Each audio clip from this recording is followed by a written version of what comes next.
Hi, welcome to Chad's Silversmithing. Before we get too far in, if you wouldn't mind hitting the like button, that really helps out my channel a lot. I appreciate it. I also love to hear your comments, so make sure to leave a comment in the comment section too. Today I'm going to be doing some charms for the charm bracelet that I made on my last video.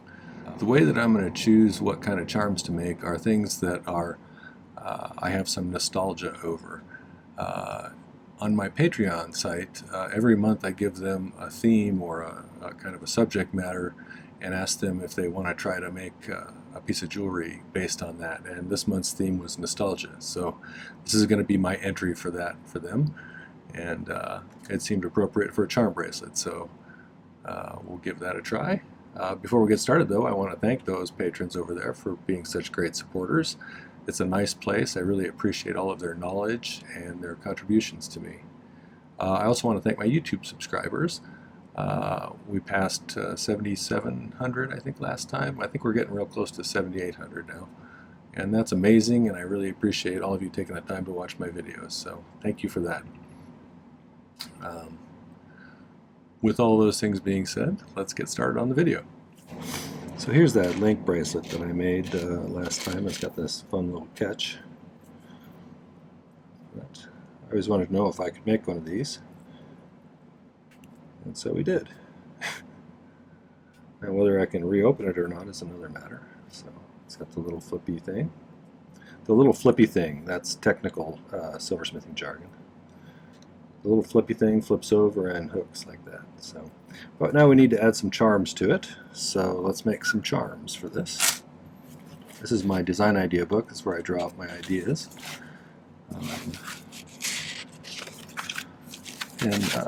These are available on my merch store if you're interested. I find them extra useful because of this little grid pattern in the background. It's kind of like graph paper, but it's not so in your face. And it helps me to keep things proportional because I'm not terribly good at drawing things proportionally. So here's what I was thinking about making for charms. There are this will probably end up being my wife's charm bracelet, and there's a couple of things that we share some nostalgic things about. I have two instances of nostalgia about canoes, and so I'm going to make a canoe and a paddle, or at least I'm going to give it a try. I had when I was younger, I had a great experience going up into the boundary waters near is it Minnesota and Canada, the boundary waters right there, and it was a great trip. We were out for 10 days, I think, canoeing through those, fishing and seeing all the beautiful nature up there. It was really an incredible experience for someone who was in their teens, so I really enjoyed that, and that was fun. Another time, my wife and I took a class together through the School of Mines, which was a geology of canyon country or something like that, and it was a canoe trip down the Colorado River through the Uncompahgre Plateau, which is in southwestern Colorado, and I think into Utah, if I remember. Just gorgeous trip, and we got the canoe and spend time together and learn about rocks. It was really a cushy kind of class to take, so it was fun and a good memory for me. So canoe is the first one. Second one, throughout the years we've had a number of animals that have been very important in our life, cats and dogs. So I'm going to do a little paw. That's a good thing to have on a charm bracelet. And finally, we both share a love of science fiction. So I'm going to do a little rocket ship, and I think I'm going to put a little stone for his flame there. So we'll see how those go. I think we'll start with a canoe, and to do that, I think what I'm going to use is some 22 gauge sheet. Here I got a couple of little pieces that I cut in advance. I'm probably at the top going to put some 18 gauge or 20 gauge round wire. I'm not sure which yet. But I'd like to put a little texture on this sheet with the rolling mill. So I picked out one that's kind of like, I don't know, the closest thing I could think that looked like a natural kind of material that I have, and it's kind of wood grainy. So we'll do that for the outside here. It's not going to show up too much because it's kind of a big pattern, but we'll see what it looks like. And then I'll put some little spacers made out of probably flattened 14 gauge square wire or something like that. This I'll probably make out of a piece of 16 gauge round, and I'll just flatten this end and file it in the middle so it kind of tapers. And then we'll add a jump ring to both of those, and then we'll have our canoe, hopefully, with a paddle. So let's start by putting some textures on these. Welcome to my messy rolling mill area and dremeling area and sawing area. I put this in the rolling mill with some of that texture sheet. We'll see how that comes out. I hope I tightened it down about the right amount. See?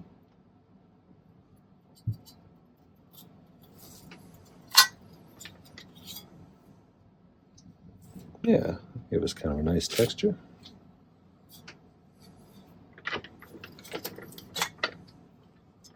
See if we can do one more.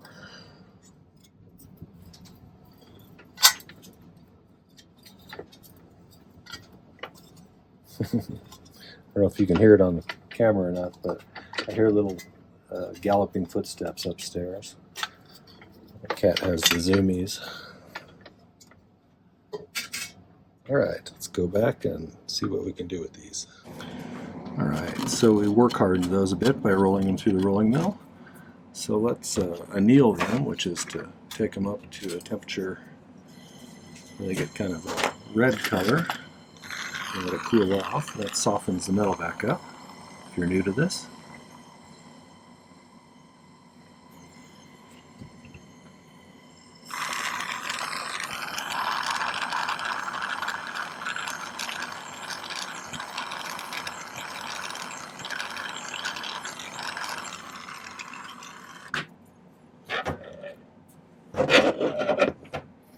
Let those cool for a minute. Alright, those should be a little bit softer and more malleable now. So, I'm trying to think of what the best way to do this is going to be, because I want them to be able to be spread open. So I need to make them like a pita pocket, sort of. That makes me want a gyro with some feta cheese on it. Okay, so I think first let's sketch out the canoe itself on one of these. Let's do it on the smaller one, since I know that I won't make it too big to do on the second one then, if that makes any sense.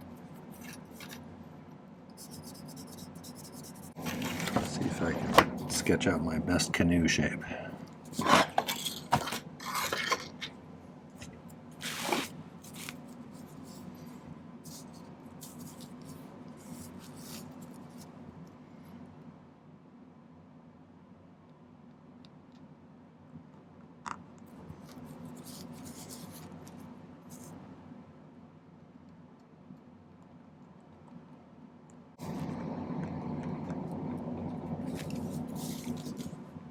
That looks pretty good. Let's see if I can't cut that out. Some of it I can probably do with shears. Some of it I may have to use the saw.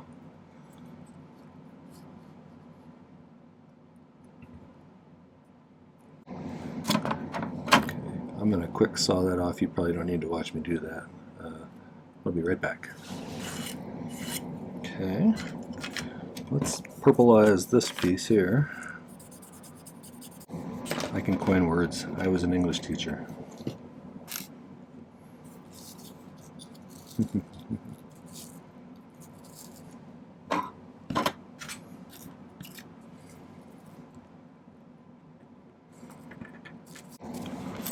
Okay, let me cut out the second one, and we'll see if we can add that rim and then shape them a little bit. Alright, so I cut two pieces of, I think it's 18 gauge scrap that I had laying around. Where's that? No, that's 20, I think. 20 gauge, so it's a little bit skinnier than 18. I want to run them along the top edge of the canoe here, but in order to do it without a lot of that solder that I'm going to put on there flowing into the texture on the outside, I'll show you a trick to keeping that from happening. Let's seem to remember that this part of the boat is called a gunwale, maybe? Alright, if you've never seen one of my videos before, I use hard silver sheet solder. I use a flux that's a spray-on flux called Mighty Flux. It's a liquid flux. I spray it on. So I'm going to do what's called sweat soldering, which means I'm going to pre-melt some solder on these little thin wires so that I don't have to lay a piece across the two, which might puddle a little bit on the pattern. So if I just pick up these little bits here, I can just pre-melt some on there like that in a few spots.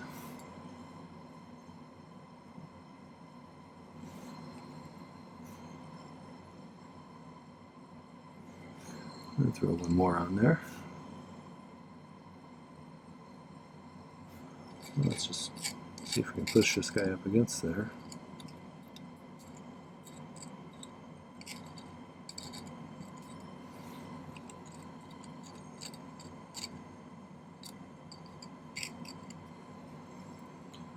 Now if I heat this other piece enough to where that solder next to it reflows, it should just stick to it. If it's at least in contact somewhere. There we go. So we had minimal overflow there then. The process of pick soldering, which I'm doing here, is one of those processes that if I was to learn this over again, I would have learned this early on, because it truly makes things a lot easier in most situations. So, in a minute, if you'd like, put a link right up there about my pick soldering video. You can visit that and check that out. It's a skill worth learning.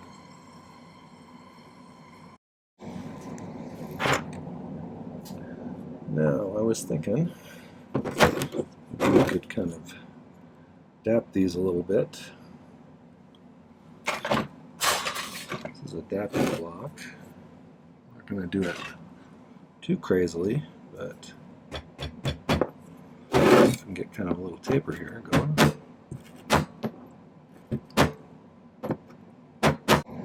I'm doming them so that their pattern is facing outwards. It's a little hard to see what I'm doing probably. I'm generally curving it like that, and then in here, I'm taking this smaller one and I'm trying to kind of dome that banana shape into more of a dome this way too, if that makes any sense.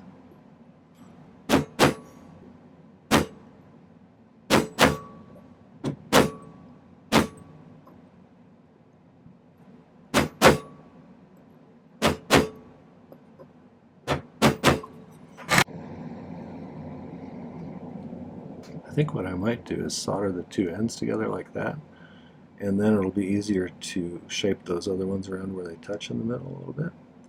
So let's do that. And I think I'm going to use a magnesia block, which is one of these softer pads like this, in order to kind of position this where they're pointed towards each other nicely.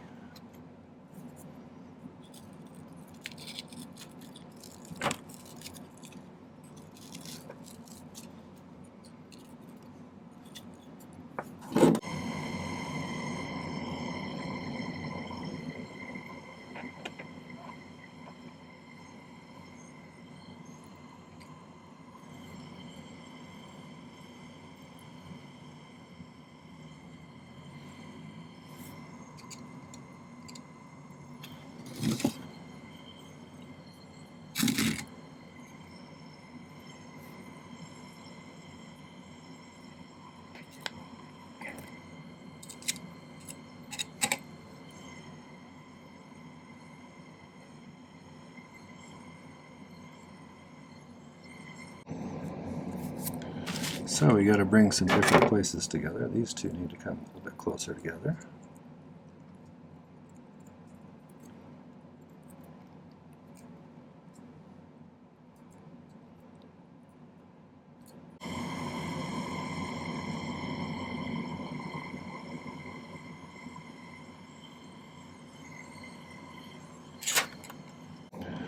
Alright, I have this 14 gauge wire that's flat. I rolled through the rolling mill. Let's see if I can't cut some pieces that'll make little seats in there.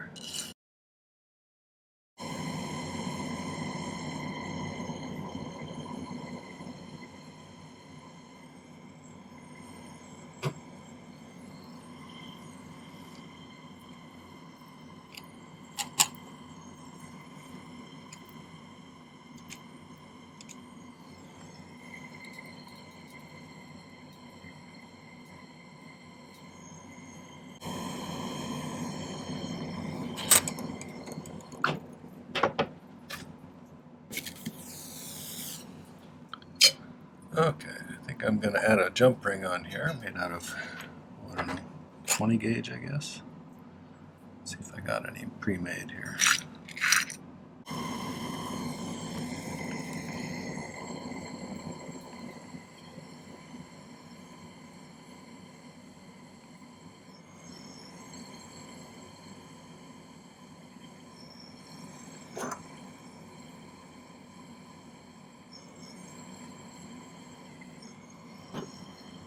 Now I just need to make a paddle.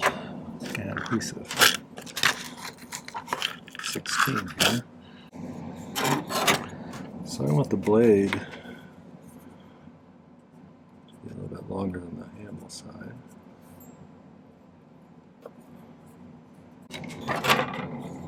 So we'll just flatten those both.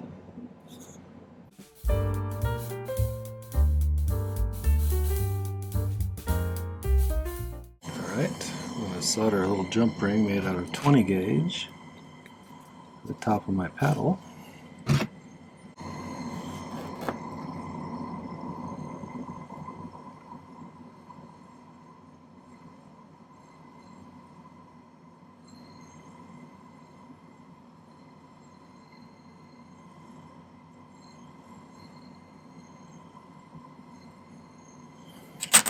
I'm going to let those pickle for a while and take a little break and then come back and do the next one. Alright, so I have this piece of thick silver, and where I got it from was off of this. I cut it right off of this corner here of this little slab of silver, which I cast as an ingot a while back. And I'm going to use that for the pad of my paw, which is going to be next. So first I'm going to cut that out. So let's go do that real quick and come back and make some little toes for him. Okay, this is kind of kidney bean shaped, I guess. Let's see if we can't cut this out.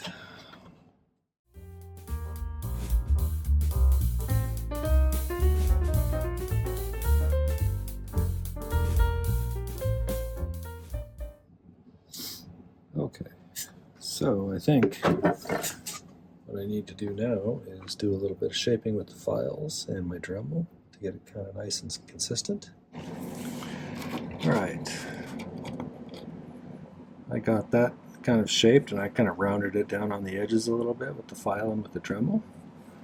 Now we need to make some toes. So we're going to melt some silver scrap.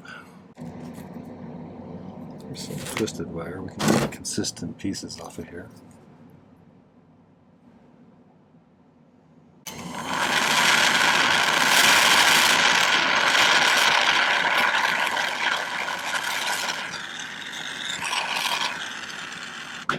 It needs to be a little bigger.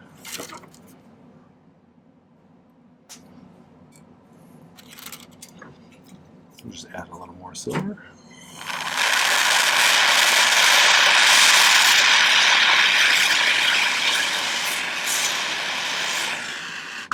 That looks a little better. The way I'm going to make the toes is once this cools off, I'm going to pound it flat so it spreads out flatter, and I'm going to try and make it oval as I do that if I can. Sometimes you can control the way the hammer's hitting it a little bit. If you have trouble hitting them and having things shoot across the room, you can put a little Scotch tape over the top of it. Find once you get started it doesn't move around too much. So.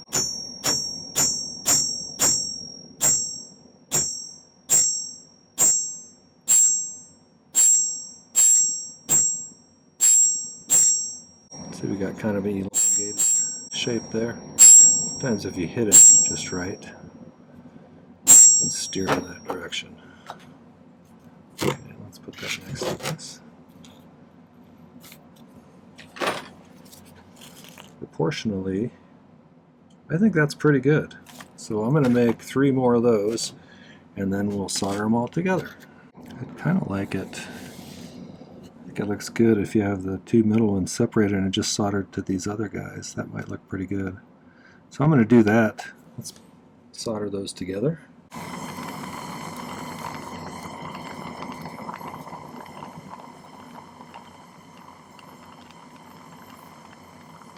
One of those things where you need to remember where most of the mass is and heat that first.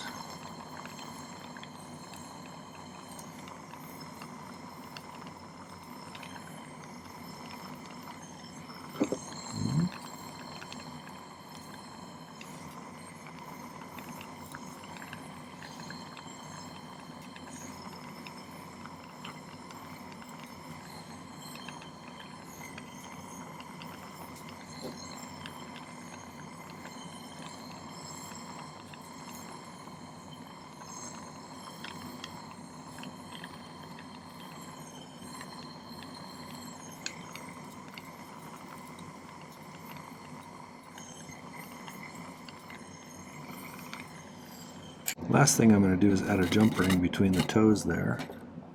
So let me see if I can find some.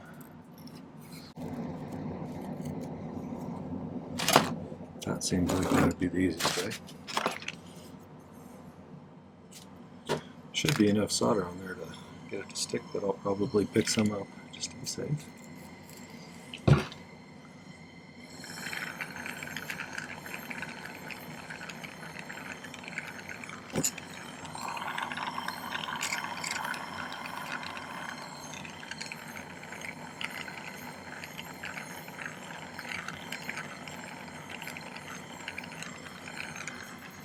Looks like I didn't need it. So that one's pretty much done, except for maybe doing a little rounding on the toes to make them a little more pad looking. But we can start working on the little rocket ship. One thing I was going to suggest that you can do for charms too, like a while back, quite a while back actually, I did a thing about making letters out of silver, and I made a little Edie necklace for her, for my wife, but I had a few extra letters left over. You could put a little jump ring on here and attach that to the thing if you had someone's initials or something. That's another good idea. Although I'd probably round this out a little bit. It's pretty pokey. So the other thing I was going to mention is this is one type of charm bracelet, but other types are like Pandora bracelets. They're kind of they have beads that slide over a chain, so you could do the same kind of thing. Just take some tube that fits right over your big chain, solder a jump ring on there, and then attach whatever kind of charm on there that you wanted.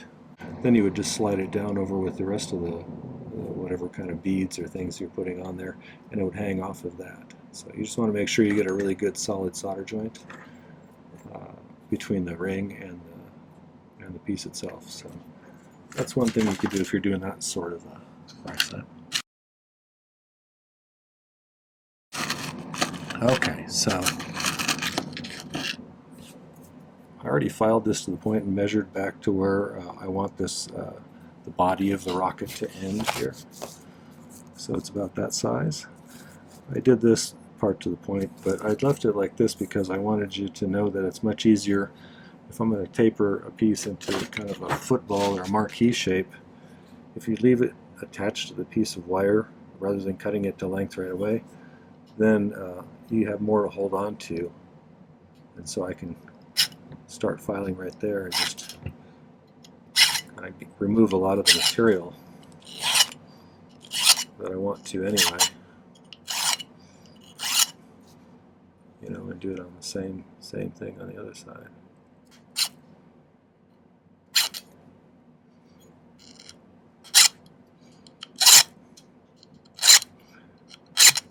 just a little easier than trying to hold on to a little tiny piece of silver and file it, or rotary tool it, or whatever you're trying to shape it with. So.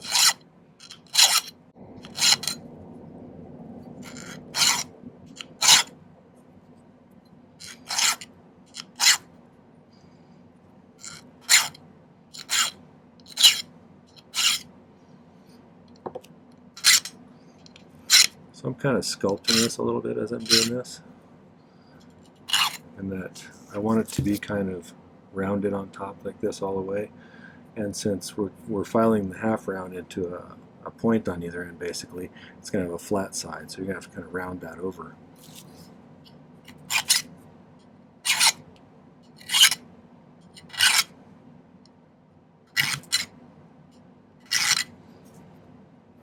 It's like I'm making some kind of a weapon.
Alright, so now I need to make some fins for him, which are just going to be little pieces of sheet like that, I think. So I'm going to see if I can find some little scrap bits.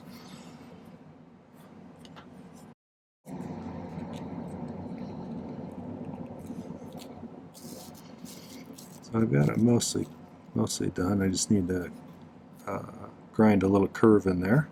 And maybe smooth this out a bit with the file. Alright, I'm going to go ahead and finish that and make the second one. Okay, with only one piece of metal going missing permanently, I have gotten them pretty close. This one's a little bit bigger than this one, but I can grind it down a little bit once this is done. So I was going to solder those on next. So let's do that. Whatever you do, don't solder like I just did there. I got distracted and I didn't do a very nice job.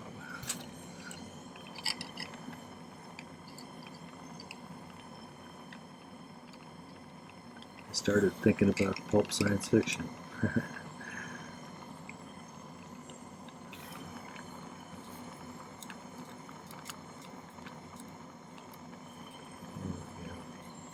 Okay, got some fins on him.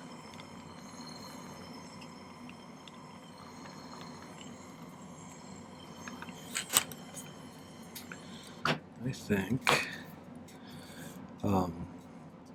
I'm going to solder a little bezel that I made earlier on for that little cubic zirconia that I have here.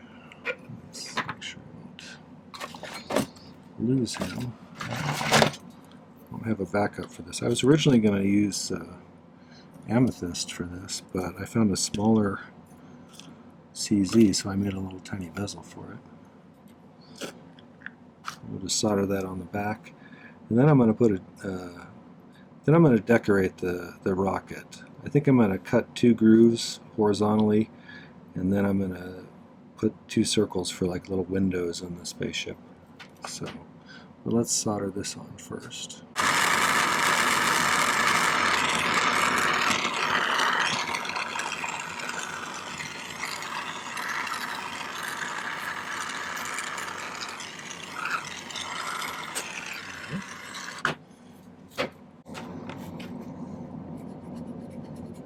I'm going to try and get them pretty horizontal.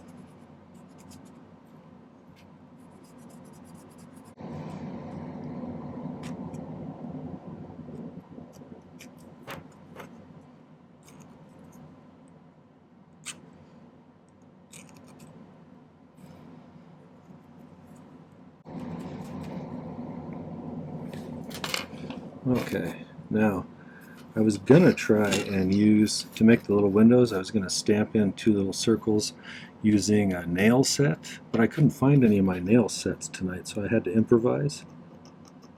So while I was searching my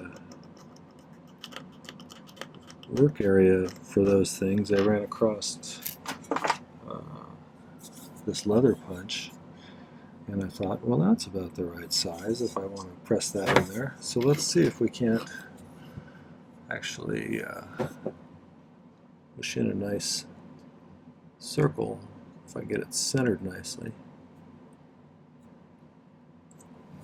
I think I'm going to have to press pretty hard though.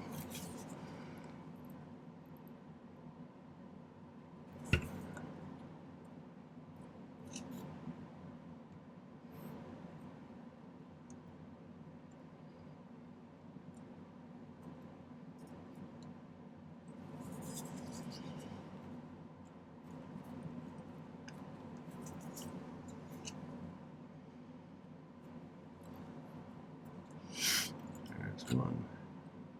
I don't know if I have room for a second window. I just have to go with one. So that one would be way down here. No, let's try it.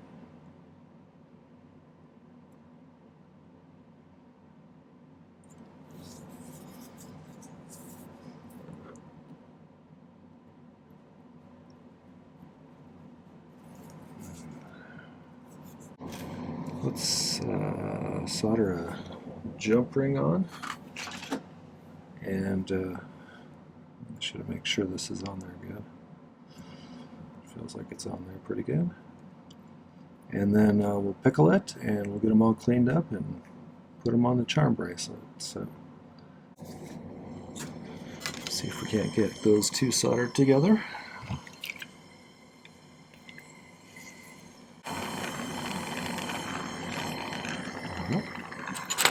We have solder flowage.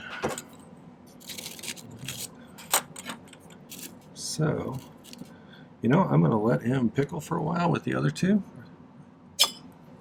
And then I'll clean them up and set that stone. If you're interested in seeing how to do a bezel for a faceted stone like that, I'll put a video link up there for you. But in the meantime, let's let that pickle, and we'll come back and I'll show you how to put them on the charm bracelet. So.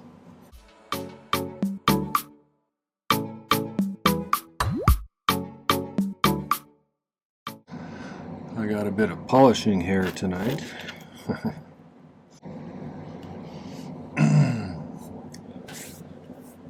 Okay, so I got my little canoe with a paddle hanging off of the same ring like that. I think those came out okay. I got my little animal paw, and then a little rocket ship with a little sparkly exhaust. So I think they came out pretty good. Two ways to attach these. One, I have just a 16 gauge jump ring on here.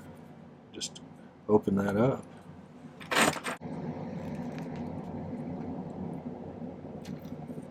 Right. You get a little doggy paw in there, or a kitty paw.